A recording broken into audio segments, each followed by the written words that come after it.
Cheating wife stories. A husband's calculated revenge. It started with a simple search. I was in the attic, hunting for my copy of Stephen Covey's The 7 Habits of Highly Effective People, a book I revisited whenever life felt out of balance.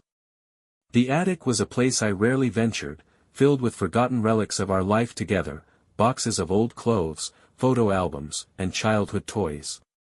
Dust motes danced in the faint light streaming through the tiny window as I shifted through the clutter, trying to stay focused on my task.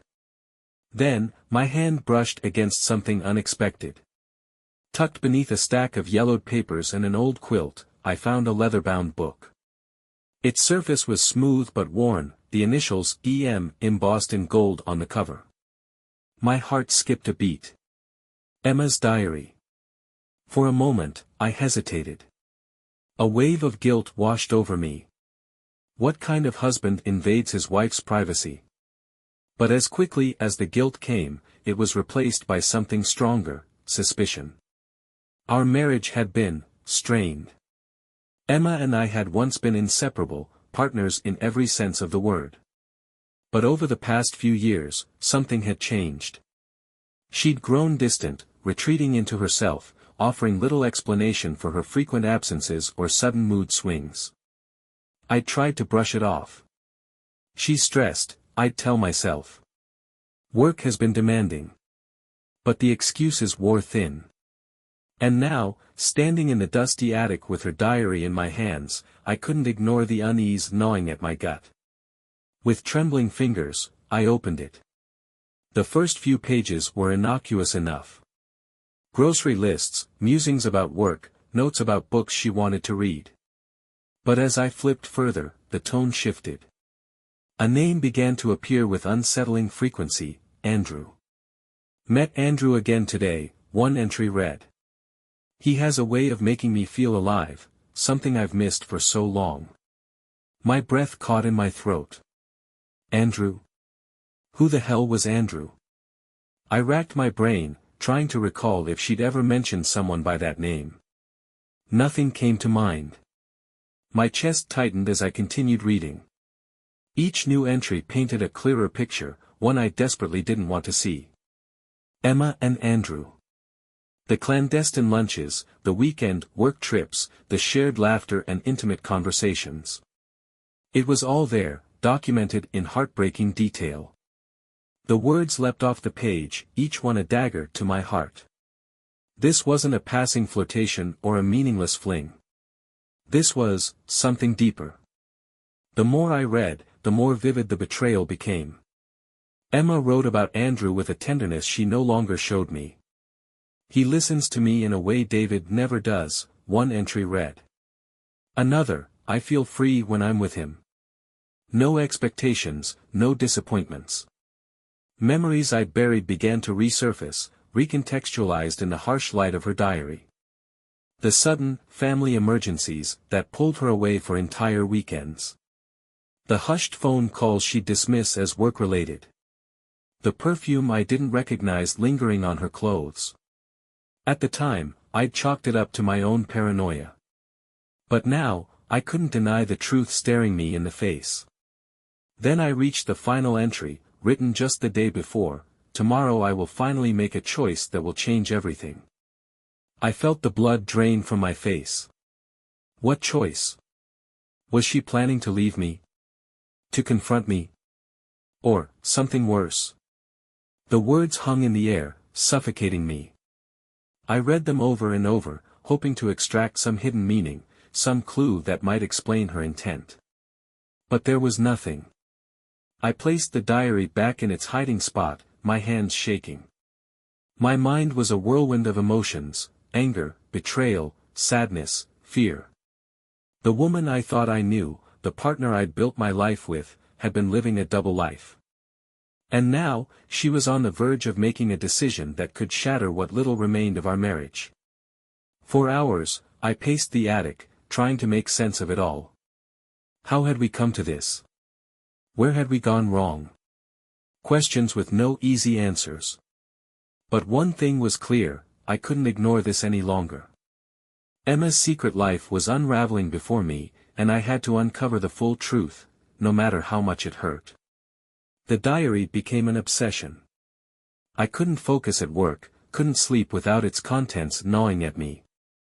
Late that night, after Emma had gone to bed, I crept back into the attic to retrieve it.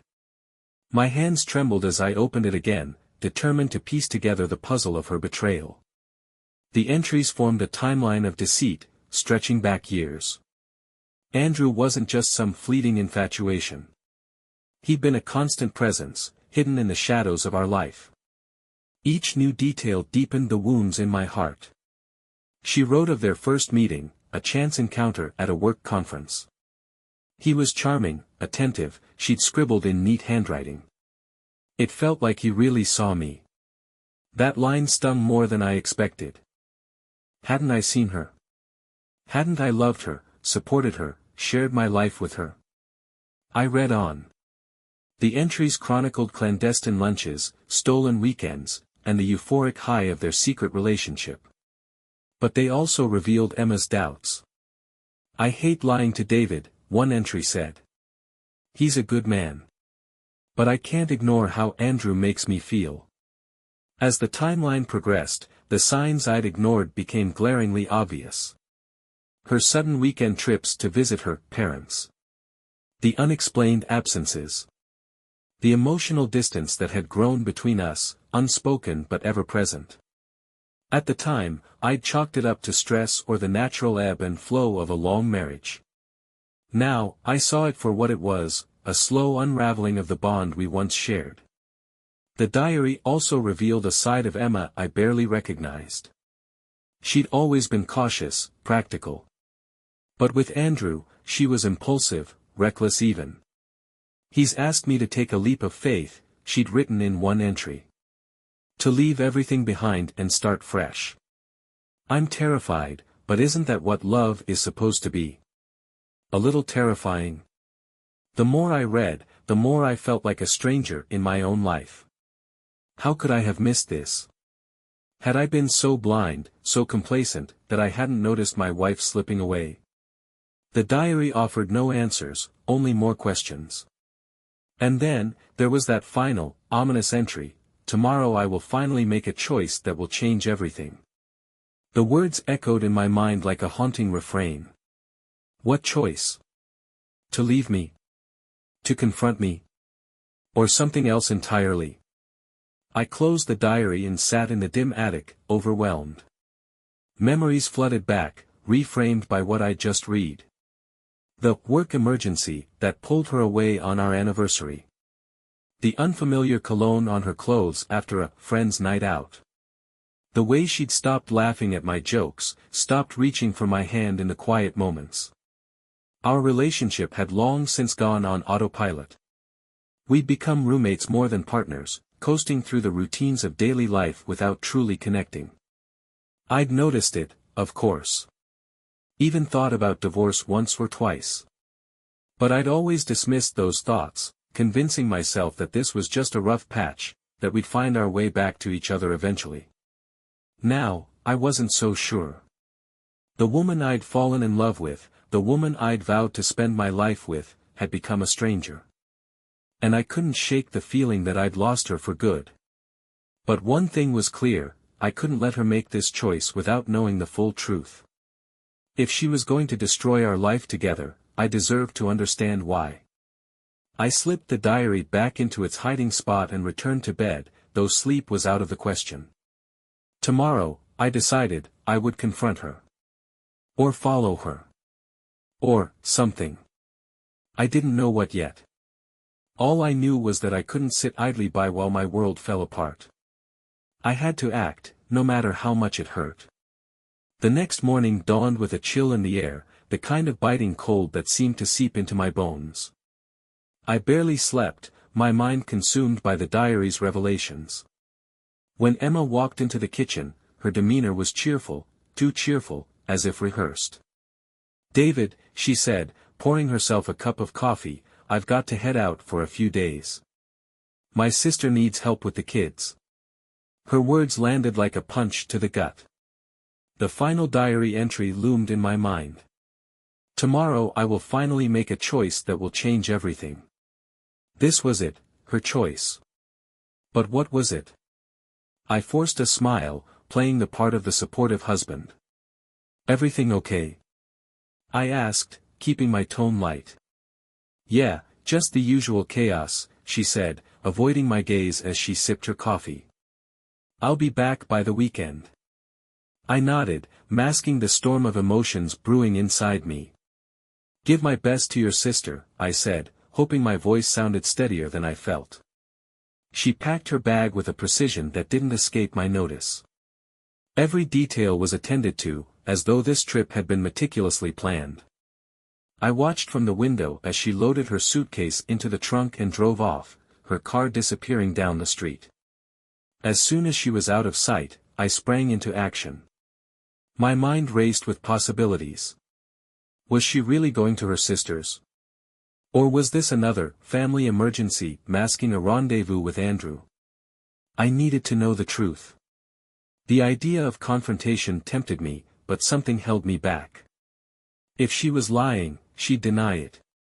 And if she wasn't, well, I didn't want to consider that I might be wrong. Instead, I decided on a different approach. I grabbed my phone and started searching for car rental services nearby. Using my own car would be too conspicuous. If I was going to follow her, I needed to be discreet.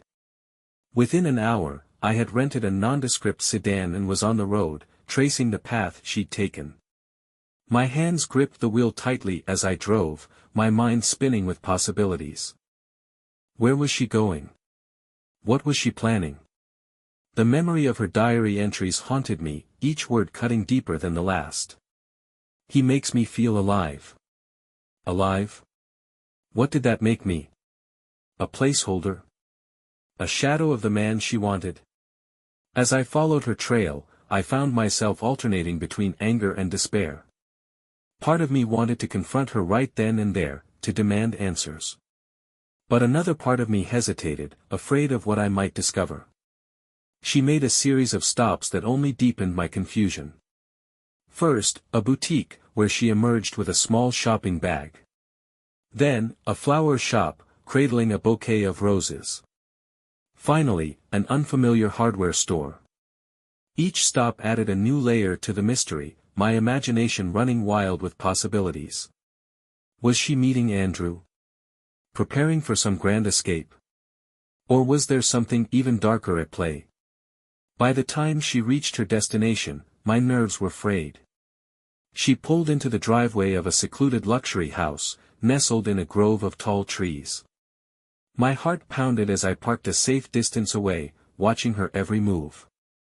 For a moment, relief washed over me. Her sister stepped out onto the porch to greet her, waving warmly. Maybe I'd been wrong. Maybe she really was here to help her family. But then, a second figure appeared. A man. Andrew. He approached Emma and her sister, his smile easy and familiar. Emma's face lit up in a way I hadn't seen in years. My breath caught in my throat as he hugged her, the embrace lingering just a moment too long. There it was, the confirmation I'd been dreading. I stayed frozen in my car, a sickening mix of heartbreak and rage coursing through me. My hands shook as I fumbled for my phone, activating the camera. I recorded every moment, the way they laughed together, the way he touched her arm, the way she leaned into him. And then, the kiss. It wasn't a quick peck on the cheek or an innocent greeting. It was passionate, deliberate, and utterly damning. I stared at the screen, my world crumbling around me. This was the woman I'd built my life with, the woman I'd trusted above all else. And here she was, betraying me in the most intimate way possible. The rational part of me knew I needed to keep my cool. I couldn't storm in there, no matter how much I wanted to. This wasn't just about infidelity anymore. There was something larger at play, something I didn't fully understand yet. And if I was going to confront her, I needed to be prepared. For now, I sat in the car, watching from a distance as my wife laughed and kissed another man. My heart shattered into a million pieces, but I forced myself to stay calm. This wasn't over. Not by a long shot. A few hours after watching her disappear into Andrew's world, my phone buzzed, shattering the silence. Emma's name flashed across the screen. My heart pounded as I answered, forcing calm into my voice. "Hi, David," she said, her tone unervingly cheerful. "Just wanted to check in. How's everything? Oh, and my sister sends her love." My throat tightened. Her sister. Of course. The perfect alibi for her deceit. My mind raced, but I couldn't let her sense anything was wrong. "I've got a lot on my plate," I replied tersely. "Busy day. Can we talk later?" "Sure," she said, her voice lilting as if she didn't have a care in the world. "Take care, okay?" I mumbled a quick goodbye and ended the call. Or so I thought. As I set the phone down, I heard voices. Her voice. And someone else's. The call was still active. I froze, my pulse hammering in my ears. Slowly, I lifted the phone and turned on the recording app, capturing every word. "He didn't suspect a thing," Emma's voice said, laughter in her tone. "David's always been so easy to fool." My breath caught. Every fiber of my being screamed to hang up, but I couldn't. "Not now." A second voice joined in, "Andrew. Good. The sooner we move forward, the better. The plan is solid. Once the insurance money comes through, we're set." "Are you sure this will work?" Emma asked, her tone dropping into something serious. "Of course," Andrew replied confidently. "The dosage is perfect. It'll look like a heart attack. Tragic, but not suspicious. By the time anyone questions it, the money will already be ours." I clutched the phone tighter, bile rising in my throat. They weren't just betraying me. They were planning to kill me. Emma's voice softened. "I just want this over with. Once it's done, we can finally be together." Andrew chuckled. "And rich. Don't forget that part." The call went silent. My mind raced, processing the horror of what I'd just heard. My wife wasn't just unfaithful, she was plotting my murder. My hands shook as I ended the recording, staring at the screen in disbelief. Every instinct screamed at me to confront her, to call the police, to do something. But I forced myself to stay calm. If I acted rashly, I'd lose the advantage. This wasn't just about betrayal anymore. It was about survival. And if Emma and Andrew thought they could outsmart me, they were sorely mistaken. The betrayal had cut deep, but the revelation of their plot had awakened something sharper inside me. Anger boiled beneath the surface, but it was tethered by an unshakable resolve. Emma and Andrew had underestimated me, and that would be their downfall. I wasn't going to be their victim. If they wanted to play games, I would strike first. I spent the night pacing, my thoughts racing. Confronting them outright was tempting, but it was also reckless. I needed to be smarter, to stay one step ahead. The recording on my phone was my lifeline, proof of their plan, but it wasn't enough. I needed to set a trap, something airtight, something that would turn their scheme against them. By morning, my plan had begun to take shape. The first step was to act normal, to pretend I knew nothing. If Emma suspected I was onto her, she'd double down on her lies or accelerate their plot. I couldn't afford that. When Emma returned home later that day, I greeted her with a warm smile, even though every fiber of my being wanted to scream at her. "How was your sister?" I asked casually, as she set her bag down by the door. "Exhausting," she said, rolling her eyes. "Those kids are a handful." Her lie was seamless, her demeanor relaxed. She truly believed I was oblivious. "I'm sure they appreciated your help," I said, brushing past her to the kitchen. "Dinner in an hour?" She nodded, and I forced myself to go about the evening as if everything was fine. But beneath the facade, I was already making my next move. That evening, I made a call to the one person I trusted completely, Eric. Eric and I had been best friends since childhood, and though we'd taken different paths in life, our bond had never faltered. Eric now worked as a cryptocurrency broker, a career that had made him resourceful and shrewd, exactly the kind of ally I needed. "Eric," I said when he answered, my voice low. "I need your help. And I need you to keep this between us." "Of course," he said without hesitation. "What's going on?" I hesitated for a moment, then told him everything. The diary. The phone call. The plan to poison me. By the time I finished, Eric was silent, but I could hear the weight of his breathing on the other end of the line. "They're planning to kill you," he finally said, disbelief and anger mingling in his voice. "Yes. And I need to stop them. But I can't just go to the police. Not yet. I need more proof." "What do you need from me?" Eric asked. "I need a secure way to set up a trap," I said. "Something they won't see coming. You deal with cryptocurrency every day. Can you help me create a scenario where they'll incriminate themselves?" Eric was silent for a moment, then said, "I think I can help. But we'll need to be careful. If this goes wrong." "I know," I said. "But I don't have a choice. They're not going to stop unless I stop them first." Eric agreed to meet me the next day, and as I ended the call, a sense of grim determination settled over me. This wasn't just about survival anymore. It was about justice. Emma and Andrew thought they could destroy me, but they were about to learn just how wrong they were. By the next evening, Eric and I had a plan. It wasn't just a trap, it was a carefully crafted counterattack designed to expose Emma and Andrew without putting myself in immediate danger. The first step was to continue playing the part of the oblivious husband. When Emma returned from work, I greeted her with the same warmth I'd practiced the day before. "How was your day?" I asked as she walked into the kitchen, her heels clicking against the tiled floor. "Long," she replied, dropping her purse onto the counter. "I think I'll head to bed early tonight." "Of course," I said, smiling. "You deserve the rest." She didn't suspect a thing.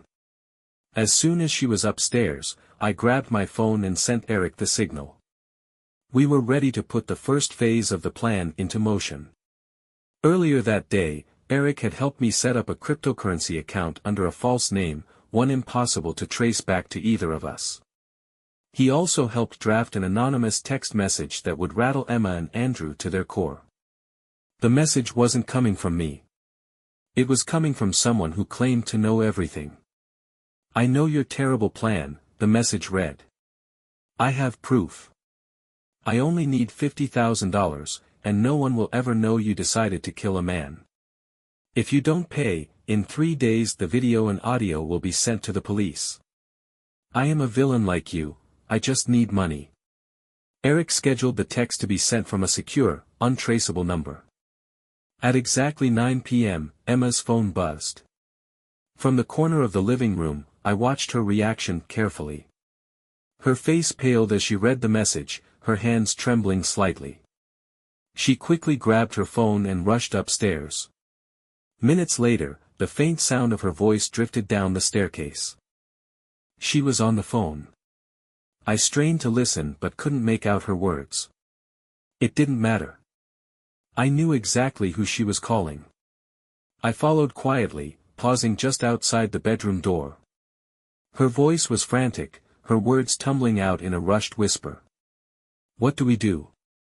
They know everything. Andrew, we're being blackmailed." Andrew's response was muffled, but it seemed calm. Too calm. He clearly thought this was something they could handle. "No," Emma hissed. "This is different. They have proof." There was a pause. "Yes, I'll meet you tomorrow. We need to figure this out." I slipped away before she could suspect I was listening. Back in the living room, I grabbed my phone and sent Eric a quick update. She took the bait. "Meeting him tomorrow." Eric responded almost instantly. Perfect. Follow her, but stay out of sight. We need more evidence. The next morning, Emma feigned her usual routine, but I noticed the tension in her movements. Her smile was forced, her laughter hollow. Heading out for errands, she said casually, grabbing her purse. Take your time, I replied, forcing a smile of my own. I'll be working in the garage. As soon as she left, I grabbed my keys and slipped into the rented car parked down the street. I kept my distance as she drove, following her through a series of turns until she pulled into a secluded parking lot. She exited the car and walked toward a familiar figure waiting near the entrance of an upscale cafe. Andrew. I parked a safe distance away, angling my phone to record the interaction. Emma and Andrew sat at an outdoor table, their heads close together as they spoke in hushed tones. The tension between them was palpable. Emma gestured emphatically, her face a mixture of fear and anger, while Andrew's expression remained composed. They talked for nearly an hour before parting ways. Emma returned to her car, her shoulders slumped, while Andrew lingered, making a call on his phone. I captured it all, my heart pounding. The evidence was mounting, and soon their plan would collapse under its own weight. By the time Emma returned home, I was already back in the garage, pretending to work. She greeted me with a distracted smile, her eyes avoiding mine. I played along, knowing that every step brought me closer to exposing the truth. That night, I sent the footage to Eric. Phase 2 complete, I wrote. Now we wait for their next move. The morning after her meeting with Andrew, Emma was visibly on edge. She moved around the house with a nervous energy, her phone always within arm's reach. I could feel her tension, her paranoia, and it only fueled my resolve. They were cracking, and the next step in my plan would push them even further. By midday, Eric texted me. Message is ready. Sending now. Seconds later, Emma's phone buzzed. She was in the kitchen, pretending to prepare lunch, but I saw her freeze when she read the message. The color drained from her face, and her hands shook as she held the phone. She rushed to the living room, pacing as she reread the text aloud to herself. I know your terrible plan. I have proof. I only need $50,000, and no one will know you decided to kill a man. If not, in 3 days the video and audio will be with the police. I am a villain like you, I just need money. Her reaction was everything I'd hoped for. She dialed Andrew almost immediately. I'd planted myself nearby, just out of sight, so I could hear her side of the conversation. Andrew, it happened again, she whispered urgently. Another message. This one's demanding money. I could only imagine Andrew's reaction on the other end of the line. His calm arrogance had been shaken yesterday, but now he must be feeling the weight of their situation. What do we do? Emma asked, her voice rising in panic. They said they have proof. Video, audio. They'll go to the police if we don't pay. Her pacing quickened as Andrew apparently gave her instructions. Fine, she said. We'll meet later to figure this out. Just, don't do anything stupid. She hung up and collapsed onto the couch, her head in her hands. I retreated to the garage, texting Eric. Phase 2, success. She's spiraling. Eric's reply came quickly. Good.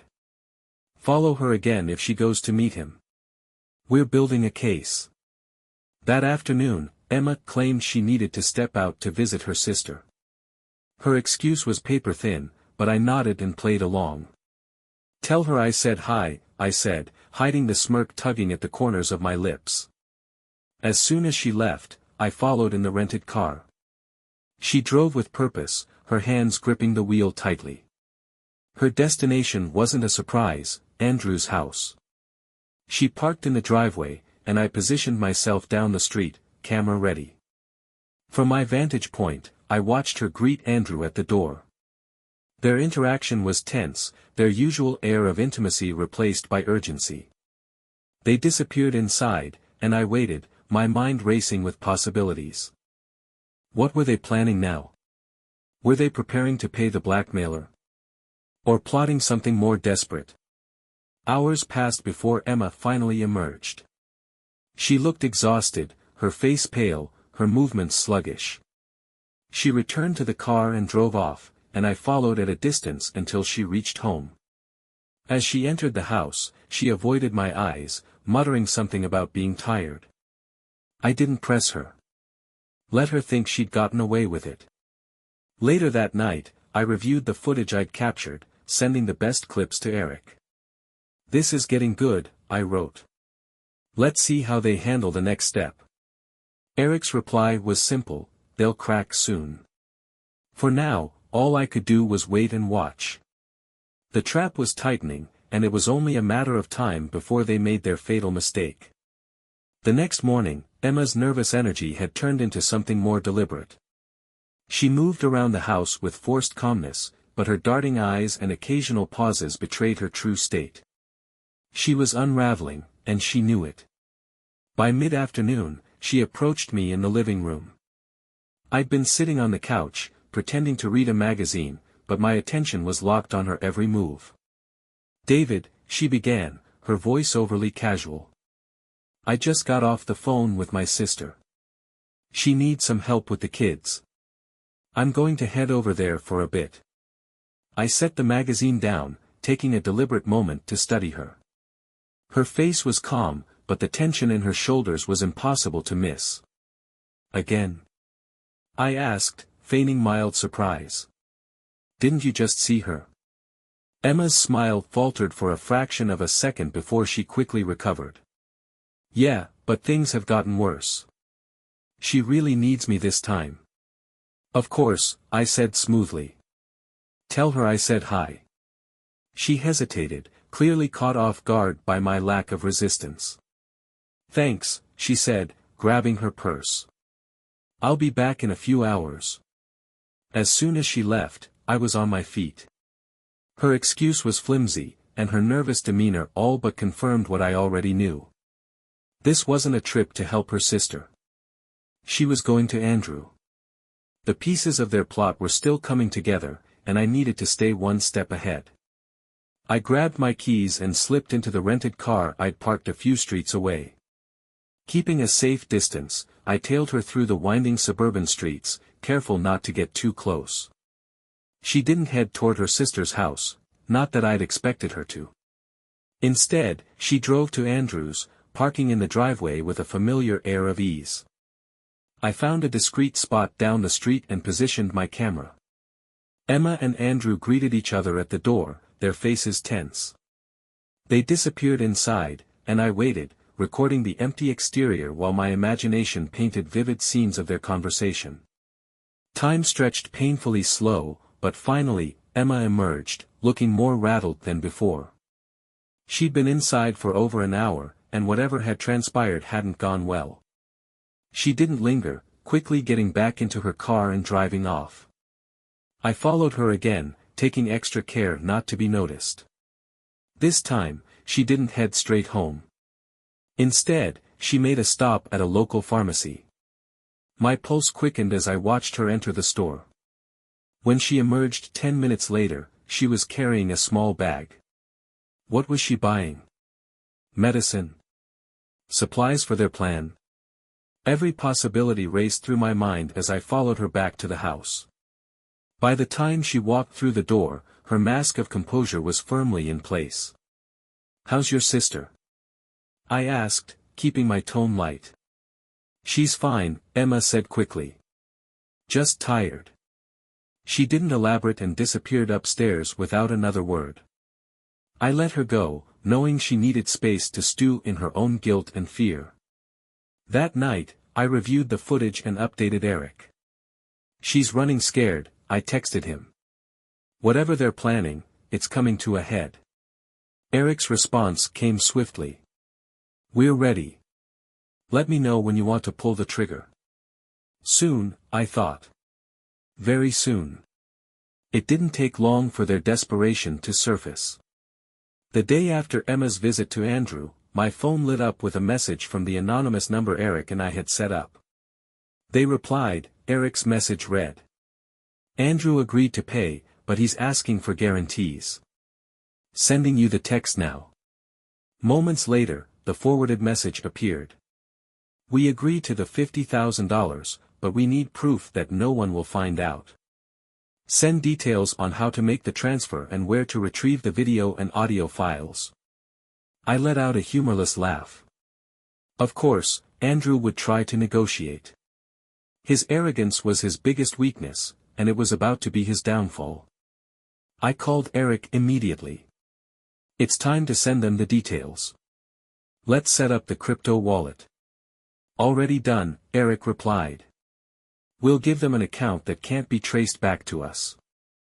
As soon as the money is transferred, we'll close it out. What about the location for the files? I thought for a moment. It had to be somewhere isolated, somewhere Andrew wouldn't suspect a trap until it was too late. There's an old abandoned house off Route 9, I said. It's perfect. We'll tell him the files are hidden there. Eric agreed, and we spent the next hour finalizing the response. When it was ready, we sent it through the same secure channel. Transfer the money to the crypto wallet provided. Once confirmed, you'll receive coordinates for the location of the files. No tricks, or everything goes to the police. I sat back, staring at my phone, waiting for their next move. It wasn't long before Emma's behavior confirmed they'd received the message. She was jittery, pacing the house, her phone glued to her hand. She barely spoke to me, her usual facade cracking under the pressure. Every time her phone buzzed, she jumped, as though expecting another demand. By evening, she finally spoke. David, I've got to run some errands tomorrow. I might be gone for a while. I forced a smile, nodding casually. Take your time. Everything okay? Yeah, she said quickly, her eyes avoiding mine. Just, a lot to do. Her lies were so thin now, they were almost insulting. But I let her believe she was fooling me. The game wasn't over yet, and I needed her to think she still had the upper hand. That night, I updated Eric. She's heading out tomorrow. Probably to meet Andrew. Eric's reply was immediate. We'll be ready. Once the transfer is made, it's game over. As I lay in bed, listening to Emma's soft breathing beside me, I felt a strange calm settle over me. The plan was working. The truth was unraveling, and soon, I'd have everything I needed to end this nightmare. They thought they could outsmart me, manipulate me, even kill me. But they were about to learn just how wrong they were. The third day dawned, and the anticipation was almost unbearable. Eric had been monitoring the crypto wallet, watching for the transfer. I tried to keep my composure, acting as if everything was normal, but my pulse quickened every time my phone buzzed. At exactly 10:23 a.m., Eric called. It's done, he said. The money's in the account. A rush of adrenaline coursed through me. They had taken the bait, transferring $50,000 to the untraceable wallet Eric had set up. Perfect, I replied. Let's move to the final phase.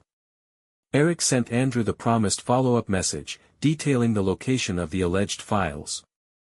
The text read: The files are stored at 257, Oak Hollow Road. They're in a locked metal box in the basement. You'll find the key taped under the fourth step of the staircase. Be smart. No tricks. The address belonged to an abandoned house I'd scoped out days earlier. It was secluded, dilapidated, and the perfect spot to set the trap. Once the message was sent, Eric confirmed it had been received. Now, all that was left was to wait. I spent the rest of the day on edge, alternating between moments of triumph and nagging doubt. What if Andrew didn't take the bait? What if he sensed something was off? But as the hours passed, my confidence grew. He'd already proven his arrogance. He wouldn't resist trying to clean up his mess. By dusk, I received confirmation. Eric texted, he's on the move. Police are ready. I couldn't help but smile. Andrew was walking into his own trap, completely unaware. The police had been briefed on the situation, though I'd kept some of the more personal details to myself. All they needed to know was that Andrew was arriving at the scene to retrieve incriminating evidence of his and Emma's plot to kill me. I stayed home, forcing myself to stay calm as the minutes ticked by. Emma had gone out again, no doubt meeting Andrew to strategize their next move. Little did she know, the game was already over. At 8:15 p.m., Eric called again. "It's done. They got him." Relief flooded through me. "How did it go?" "Smooth," Eric said. "He showed up, just like we expected. Walked right into the house. As soon as he tried to access the files, the police moved in. He's in custody now." "And the money?" "Safe and sound. I'll wipe the account tonight. No trail." I thanked Eric and hung up, letting out a long breath. The hardest part was over. Andrew was out of the picture, his arrogance and greed leading him straight into the hands of law enforcement. But the fallout wasn't over yet. Emma still didn't know her co-conspirator had been caught. When she returned later that night, I played my part perfectly. She seemed more relaxed, no doubt believing their problem had been solved. "Long day?" I asked as she set her bag down. "Yeah," she said, sighing. "Just errands." I smiled, suppressing the urge to tell her the truth. Not yet. Let her enjoy the illusion of control for just a little longer. Soon, she'd realize the full extent of her mistakes. And by then, it would be too late. The morning after Andrew's arrest, I woke up feeling lighter than I had in weeks. Knowing that he was sitting in a jail cell was deeply satisfying, but the fallout wasn't over yet. Emma was blissfully unaware of her co-conspirator's capture, but that ignorance wouldn't last long. Around mid-morning, my phone buzzed with a message from Eric. Police got everything they needed. Andrew's been booked for conspiracy and attempted murder. No chance of bail. Solid case. The satisfaction was short-lived. Barely an hour later, another text came through, "They've picked up Emma too. She's on her way to the station." My breath caught. It was one thing to know her betrayal from a distance, to let her think she still had control. But now, her world was crashing down, and I couldn't decide if I felt triumphant or hollow. Emma's arrest was swift and unceremonious. The police had reviewed the evidence thoroughly, her phone records, the incriminating messages, and the recording of the phone call where she discussed the plan to poison me. It was damning enough to warrant her immediate detention. Later that day, Eric updated me. "She's being held on conspiracy charges for now. They're questioning her, but it's not looking good for her." "How do you feel?" "Relieved," I admitted. "But it's not over yet." The next morning, I received another update. Emma had been released on bail. However, the court had issued a strict no-contact order, forbidding her from approaching me or coming anywhere near the house. It was a small mercy, but one I clung to. I spent the day alternating between relief and fury. Her betrayal was finally out in the open, but the scars she'd left behind felt deeper than ever. That evening, I sat alone in the house that had once been filled with laughter and warmth, wondering what my next steps would be. Emma, on the other hand, had nowhere to go. Her sister refused to take her in, ashamed and furious over the unfolding scandal. Andrew, her supposed partner in crime, was locked away. She was truly alone, and it was a fitting consequence for the choices she'd made. When Eric called to check on me that night, I thanked him for everything. "I couldn't have done this without you," I said. "You're stronger than you think, David," he replied. "Now it's time to focus on rebuilding. She's out of your life for good." I hung up, staring out the window at the quiet street.